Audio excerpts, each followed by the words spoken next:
So Venom: The Last Stand is coming out tomorrow, and Tom Hardy said this will be his last run as Eddie Brock in these films. So to honor Tom Hardy's portrayal as Venom, I thought it would be appropriate to do a matchup involving his version of the character on the channel. When it came to thinking about who Venom would fight, I thought, what if he fought Tom Holland's version of Spider-Man that was teased at the end of Let There Be Carnage? Or what if he was in the final battle of No Way Home? How would he do? Then it came to me. What better way to scale this version of Venom than to put him up against the first ever live action Venom that was introduced in the Sam Raimi Spider-Man trilogy?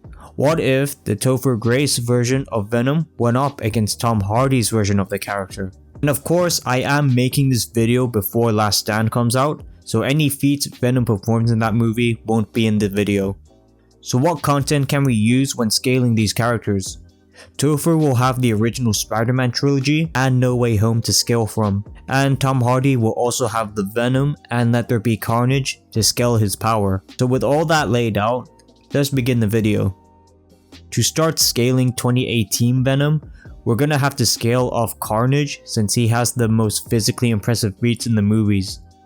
When Carnage breaks into the facility to try and save his girlfriend, he uses his symbiote tendrils to crush this cage in order to free her, which was calculated to range in the building level tiers of power.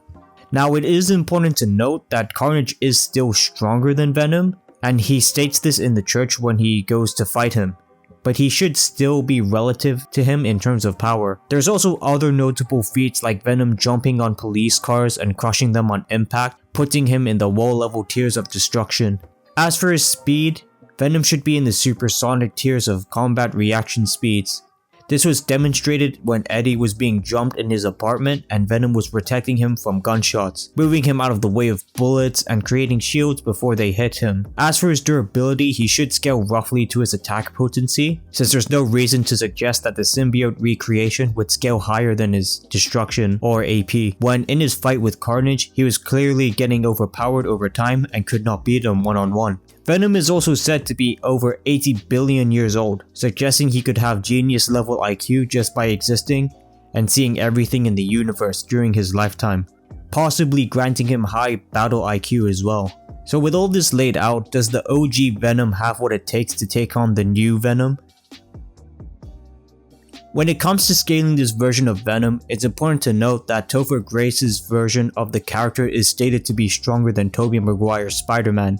He has similar strengths as Spider-Man, but just stronger, more agile, more vicious. So keeping this in mind, he would scale above all of Tobey Maguire's feats, as well as all the foes he's defeated as well, making it easier to scale his power and speed. Dr. Octopus in the second movie rips open a steel vault, which would put him in the small building level tiers of power as well. Spider-Man fights on par with the same Doc Ock, meaning Spider-Man should be in the building level tiers of power as well. And by extension, Venom would be higher than Spider-Man. Stuff like Green Goblin's pumpkin bombs would also be in the same building level tiers of power too, with them being able to reduce 6 people to bones. In both cases, Tobey Maguire and Tom Holland's Spider-Man were able to tank these bombs at close range, granting both of them building levels of durability. And through upscaling, Venom would also have building levels of AP and durability too, since he basically bullied Spider-Man at the end of Spider-Man 3. Venom would also upscale a lot of Green Goblin's other weapons too, like his glider that caused this massive explosion, with enough power to destroy a large building. His speed would also be in the same tier as Tobey Maguire's Spider-Man, being in the massively hypersonic range. As in No Way Home, we can see him dodge Electro's lightning bolts. And to those people who say, oh, this is wank or whatever, it's actually very consistent, as we see in slow motion that the Andrew Garfield Spider-Man can react to these same lightning bolts as well through his Spidey sense. And Tobey Maguire is relative to him as well, so scaling off that, Venom would be much faster than this Spider-Man.